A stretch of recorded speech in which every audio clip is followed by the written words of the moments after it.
Tego typu samochody są w Australii i również w Nowej Zelandii bardzo popularne. To jest coś w rodzaju pick-up coupé.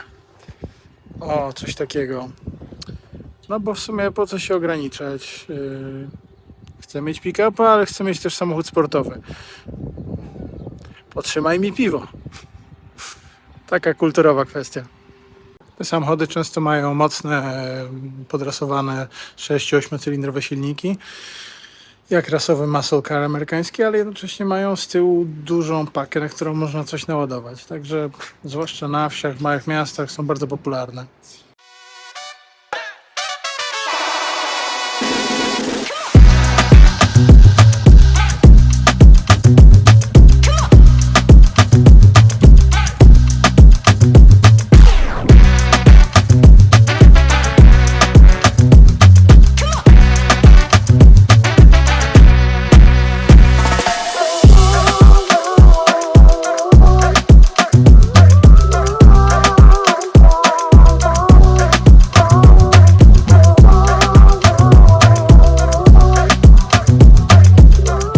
No, jesteśmy tutaj w Bay of Fires Conservation Area, taki ładny kawałek wybrzeża, znany z pomarańczowych skał charakterystycznych, dzięki mchom tutaj, które porastają te skały.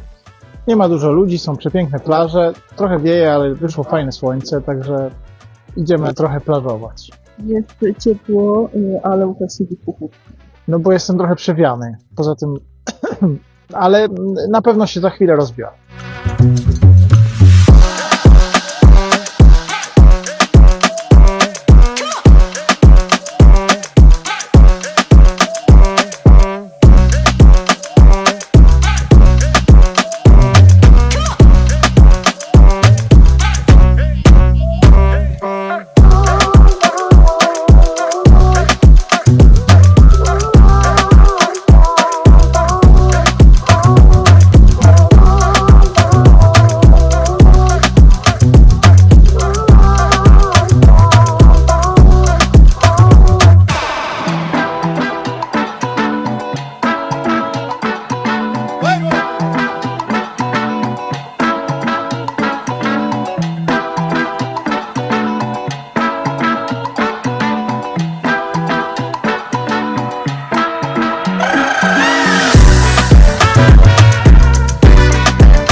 Wybraliśmy się do browaru gorzelni Iron House. To jest na wschodnim wybrzeżu Tasmanii. Tu mają w zasadzie wszystko. Robią whisky, brandy, gin, piwo, wino musujące. Wszystko tu jest. To wielka posiadłość, mają własne winnice, własny chmiel, przepięknie położone nad brzegiem morza. Robimy tu degustację paru rodzajów piwa i można też degustować whisky, gin, wino. Mamy tu taką deseczkę z piwami i będziemy próbować.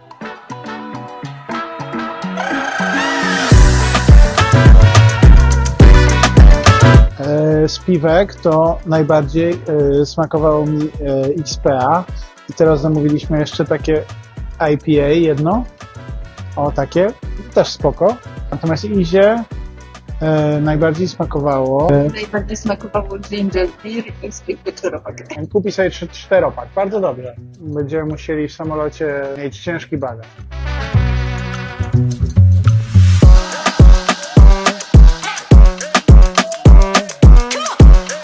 Teraz testujemy whisky. Mamy nawet profesjonalny droperek do wody. Są 3 rodzaje whisky, 6-letniej. Zobaczymy, będzie się działo. Mamy dopiero godzinę 13.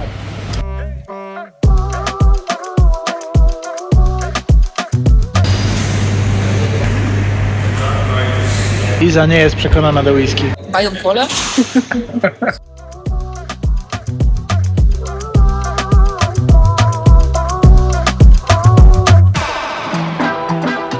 A z whisky? W beczkach od Bourbona było najfajniejsze. Sherry było fajne, ale już znam ten smak, a w beczkach od Bourbona było najfajniejsze.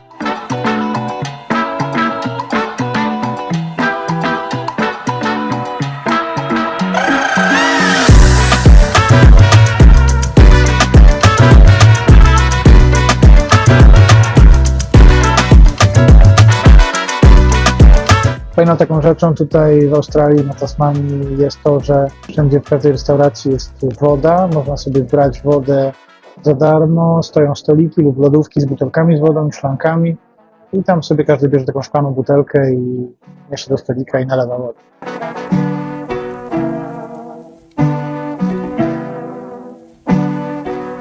Dzisiaj jedziemy w góry do Parku Narodowego Cradle Mountain. Klimat się zmienił. Droga też jest inna. No, mamy nadzieję, że pogoda trochę się poprawi.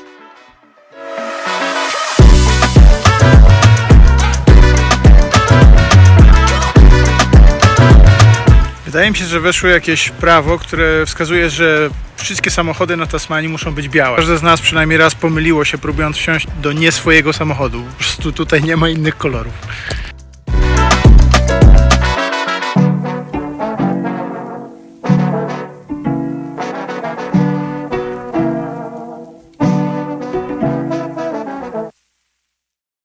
Jakbyście byli w Parku Narodowym Cradle Mountain, no to trzeba bukować z wyprzedzeniem. Ceny w hotelach blisko Parku Narodowego są zabójcze. Może dostaniecie z wyprzedzeniem coś fajnego. My zatrzymaliśmy się w miasteczku Sheffield, godzinę drogi od parku. W miasteczku Sheffield w środku sezonu wygląda mniej więcej tak. Poinformowano nas, że jedyne otwarte miejsce, w którym można coś zjeść, znajduje się 200 metrów stąd w jakimś hotelu. Wszystko inne na TripAdvisorze niby jest czynne, ale tak naprawdę nie jest czynne. No mamy środek sezonu. Jednak udało się znaleźć ten hotel i tam byli wszyscy. Po prostu wszyscy tam się zebrali, żeby zjeść. Jedzenie było pyszne. Hotel Sheffield to jest jedyne miejsce, gdzie tu można coś zjeść, ale jest bardzo dobre. A sernik Kahlua czekolada można umrzeć. Po prostu wystarczy tutaj zjeść ten sernik, żeby wizyta w Sheffield była warta czasu i wysiłku.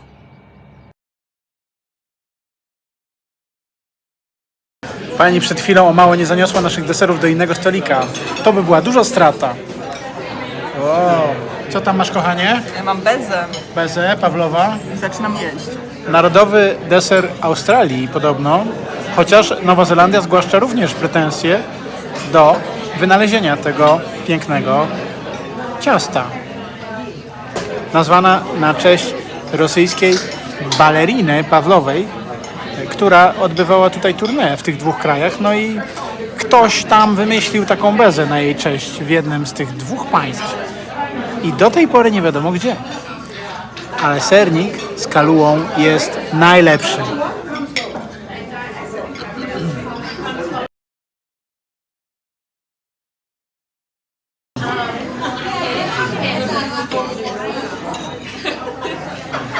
Kochani, już się nagadujesz. Niebo. Jest przepiękny poranek w Sheffield. Góry wspaniale wyglądają, a my idziemy na trekking do Parku Narodowego Cradle Mountain.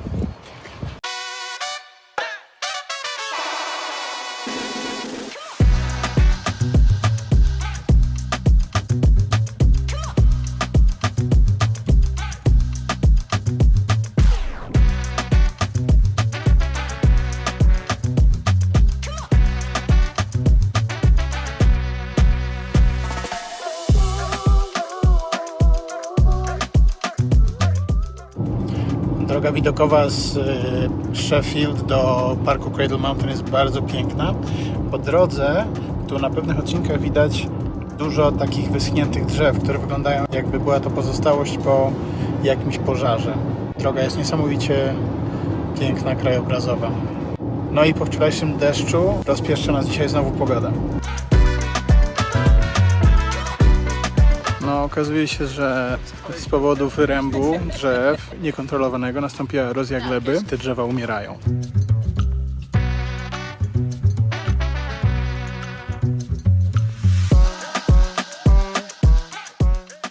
Tutaj pewną komplikacją jest w sezonie turystycznym. Nie można się poruszać po drogach parku własnym samochodem. Można dojechać do początku szlaku jedynie autobusem, który się porusza na ustalonej trasie. Teoretycznie można wjechać do parku przed godziną 8 rano i próbować zaparkować na jednym z parkingów, które znajdują się przy początku szlaków, ale jest tu tylko kilka miejsc i trzeba przyjechać bardzo rano i to nie jest gwarantowane. Normalnie zostawia się samochód na olbrzymim parkingu przy Visitor Center i stąd jedzie się już autobusem. Problem polega na tym, że ostatni autobus wyjeżdża z parku do parkingu o godzinie 19, więc trzeba na niego zdążyć, bo jak się go przegapi, no to według różnych źródeł mamy przed sobą 3 do 4,5 godzin wycieczki szosą. No więc zaczynamy wędrówkę w parku Cradle Mountain.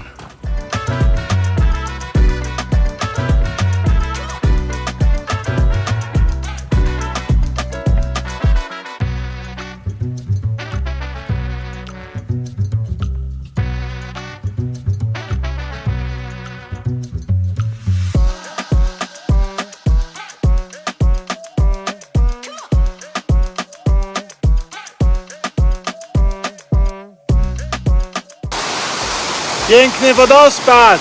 Co? Piękny wodospad! Nic nie słyszę!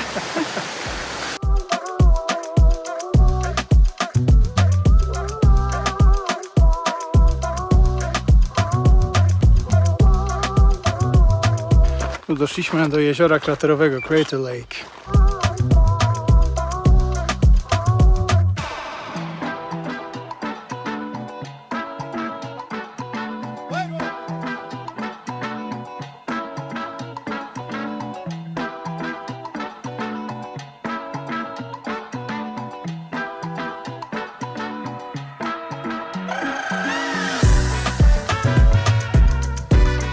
Okazuje się, że znak, który bardzo mnie rozśmieszył przed chwilą, Nie tylko ciebie. nie tylko mnie, Wombat Poo, czyli Bobki Wombata, wskazówka na taki punkt widokowy, to tak naprawdę jest ta Wombat Pool, oczko wodne wombatów. Jakiś dowcipniś wymazał literę L. Wandal australijski, no.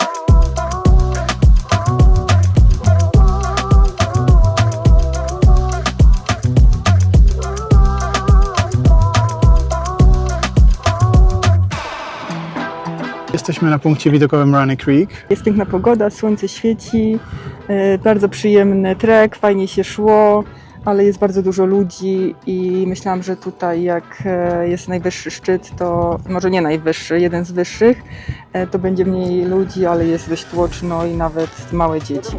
Tak, tak. Rekordziści mają 2 dzieci, jedno z tyłu na plecach, drugie z przodu. Są też łańcuchy w pewnym momencie, jest dosyć stromo, ale ogólnie jest, no jest naprawdę tak przyjemnie, szlak jest ładnie zorganizowany, łatwo się idzie.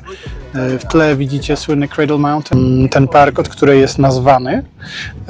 Tam można też wejść, my tam nie będziemy iść, ale to jest jeszcze jakieś dodatkowe 2-3 godziny stąd. My zejdziemy dalej do Dove Lake. Tak, i teraz właśnie wyruszamy dalej. Trochę chłodny wiaterek, ale to w sumie nie przeszkadza.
doszliśmy do słynnego Wombat Pool, czyli Wombat Pool.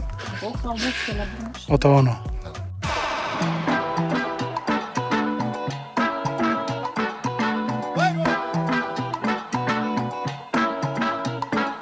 No i doszliśmy do Dove Lake, który jest za nami. No nie był to trudny spacer, pogoda piękna.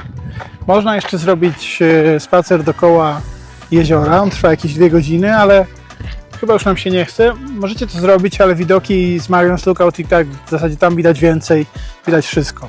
No zwłaszcza jak się ma drona. Tutaj oczywiście też widać Cradle Mountain. Natomiast nie poszliśmy na szczyt, ale podobno się to robi krócej, bo słyszeliśmy, jak ktoś mówił, że zrobił to w 4 godziny.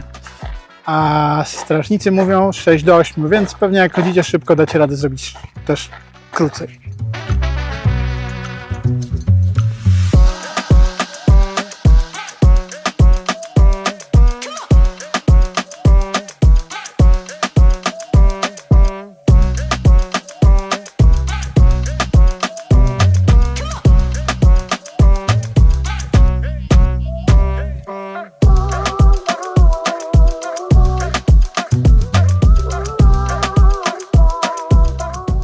No tym razem udało nam się zobaczyć więcej tych sympatycznych, grubych stworków. Jeden nawet podszedł bezpośrednio do naszego szlaku i się ocierał, żarł trawkę, drapał się i ogólnie był bardzo pocieszny i słodki. Polecamy wombaty wszystkim. W wielu miejscach tutaj na szlakach górskich są właśnie takie stanowiska do oczyszczenia butów. Wkłada się tam nogę, żeby nie nanieść jakichś bakterii i nie stworzyć zagrożenia dla lokalnej fauny i flory. No nasze GoPro zostało, jak widać, na masce przez cały dzień. Nikt jej nie ruszył. No i dobrze.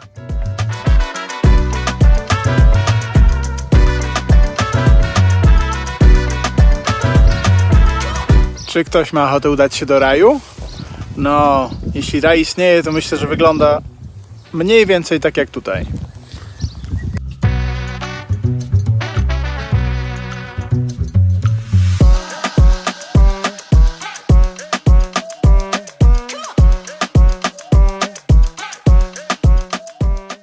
Jeśli staliście kiedyś w Australii pod takim znakiem i zastanawialiście się, o co tutaj chodzi, już wyjaśniam. 1P oznacza, że możecie tu parkować w wyznaczonych dniach przez godzinę. Są tu różne strefy w mieście. Może być 3P, może być 4P, może być 2P w dni robocze, 4P w weekend. Ogólnie P oznacza godzina parkowania. Dlaczego Australia zdecydowała się zastąpić literę H, hour, to byłoby zrozumiałe, literką P?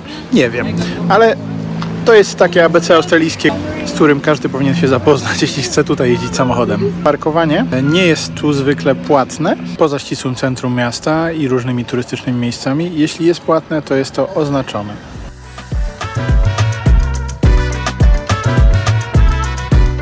No, w Sheffield jest tu jakiś pan z Holandii, który ma jakiś takiego futrzaka południowoamerykańskiego. Alpaka.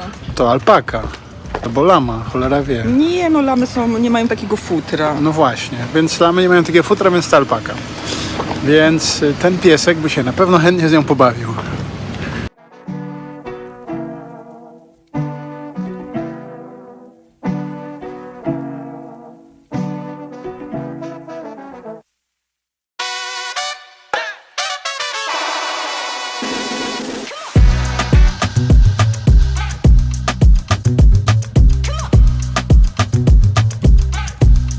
Drogi na Tasmanii są wąskie i kręte i trzeba bardzo uważać, bo czasem, kiedy się nie uważa, zdarzają się różne wypadki.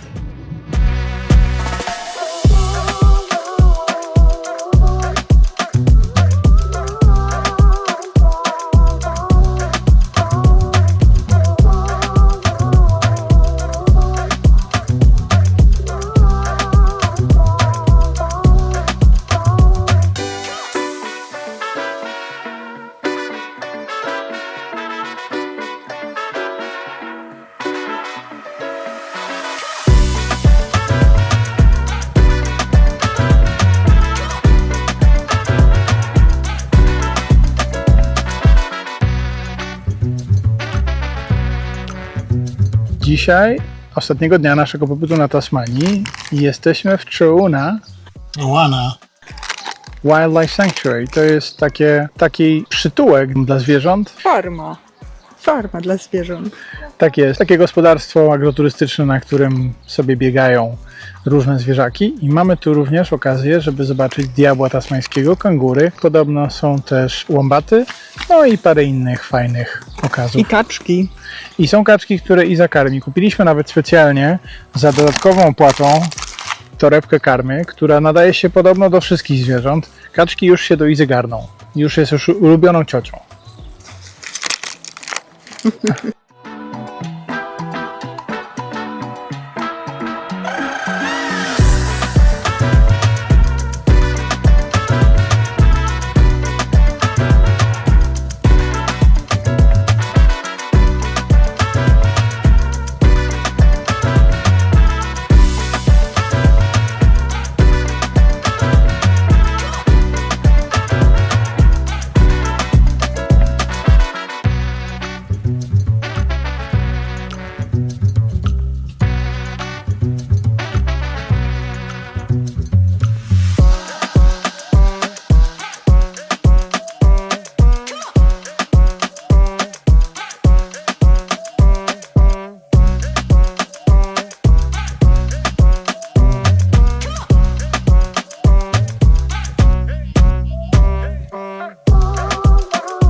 No, wycieczka jest bardzo sympatyczna. Pani pokazuje nam diabły, pokazuje małego łombata.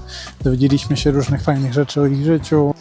A diabły można też tutaj dotykać, głaskać i jest też sesja głaskania małego łombata. Więc Kangury skakały sobie w tle. Tak, można im dawać ziarna. Kangury skaczą i się iskają i głaszczą. No, karmienie diabłów tasmańskich też widzieliśmy. No, tak sobie wyrywały mięsko.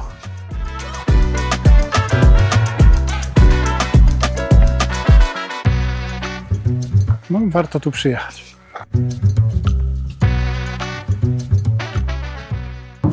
Jeśli ktoś z Was może był w Nowej Zelandii albo widział mojego bloga, zdaje sobie sprawę, jak wspaniała i piękna jest tam kultura skrzynek pocztowych, które ludzie ustawiają przy drodze.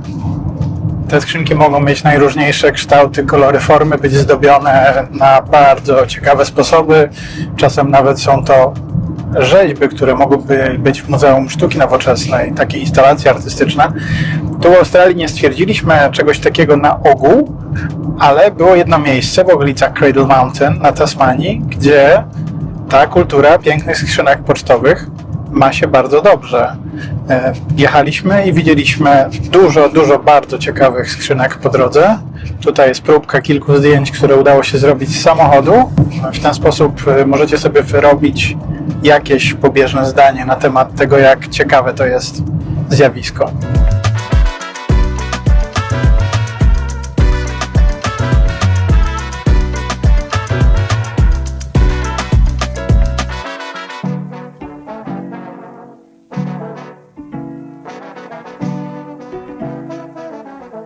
No, nie mogliśmy wyjechać z Tasmanii, nie spróbowawszy jeszcze raz whisky. Tym razem okazja nadarzyła się tuż przed naszym lotem, w zasadzie przy lotnisku w Launceston, drugim największym mieście Tasmanii, z którego wracaliśmy na stały ląd. Zaraz przy lotnisku zlokalizowana jest gorzelnia whisky Launceston Distillery. To jest taka mała gorzelnia, w odróżnieniu od Iron House, który jest wielkim przedsiębiorstwem. Launceston ma klimat niemal rodzinny. Powitał nas i oprowadził główny gorzelnik Chris Condon, jeden z założycieli i właścicieli tego przedsiębiorstwa. Przedsiębiorstwo mieści się w hangarze 17. To jest dawny hangar należący do linii lotniczych Ansett, które były pionierami ruchu lotniczego między Tasmanią a resztą Australii. Te linie paręnaście lat temu zbankrutowały i wtedy wprowadzili się tam nasi gorzelnicy. Zobaczcie relację.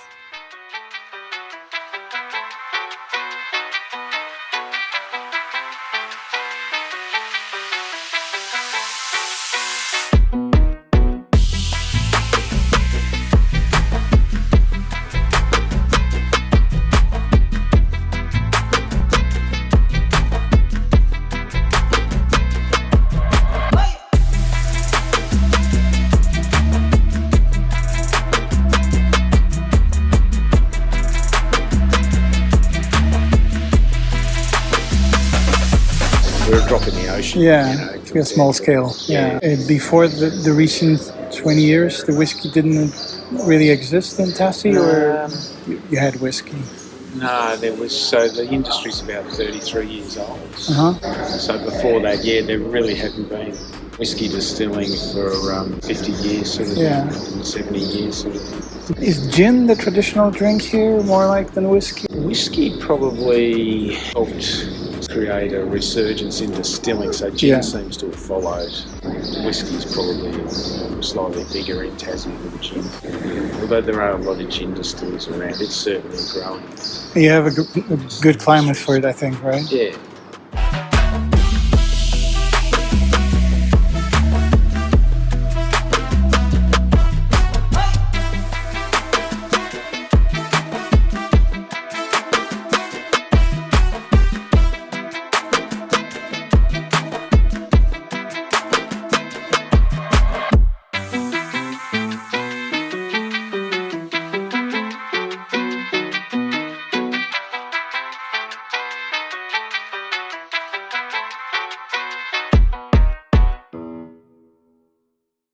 Ostatnim punktem naszej wizyty na Tasmanii jest Cataract Gorge, taki piękny wąwóz pod miastem Launceston, gdzie zdaje się całe miasto oraz wszystkie pozostałe miasta Tasmanii przyjeżdżają, jak jest ciepły dzień, czyli jest pełno ludzi. Ale jest tu piękna rzeka, jest most, szlaki wędrowne, można się przejść po górkach, jest piękny basen, jest kolejka taka, tak, No, można sobie pojechać kolejką na górę i z powrotem. basen, dzieci, piłki, grill, piwko, trawa. Cała rodzina rozkładała grilla, nie wiem, tam chyba z 30 osób było. No, więc takie miejsce relaksu dla całego miasta.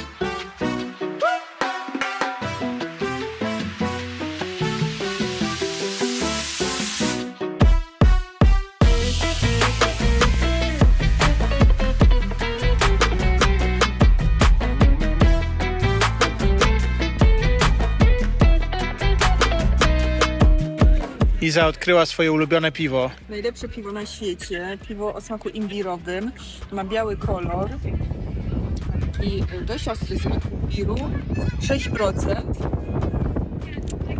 Zajebisty.